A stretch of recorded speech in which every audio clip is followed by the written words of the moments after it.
Estava na casa do meu namorado. Saímos. Voltamos para a casa dele. Fui dopada. Ele me levou para uma casa muito longe. Fui abusada por 33 homens. Fizeram um vídeo e caiu na internet.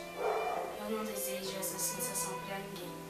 Não queria contar para minha família, mas tive que contar assim quando o vídeo caiu na internet. Sou de menino. Foi trocado o porteiro de casa. Como assim? Ele ficava me olhando? Me olhava de um jeito que eu fiquei até sem jeito de andar no meio da portaria. Inclusive, ele pegou e me puxou para dentro do quarto. Ele pegou e me amarrou de qualquer forma e tentou me violentar. Arrancou minha roupa, me abusou literalmente.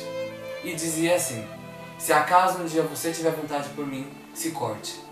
Inclusive, as marcas que temos no braço hoje é por esse fato. E hoje em dia, minha família sabe que foi por isso. Mas eu não faço mais isso. Hoje eu corto outras partes do meu corpo. Isso foi um fato real. Agora conte você. Culpa da vítima, mas sim do agressor. A culpa nunca é da vítima, mas sempre do agressor. Real, gente, como algumas pessoas que a gente tivemos a oportunidade de conhecer e outras não. Gente, sempre denuncie, nunca dou a dica pra vocês, porque no futuro isso pode prejudicar. Isso o povo todo tem que saber, certo? E agora está na minha rede social uma foto que tá assim: André por eles. E hashtag Alice por elas.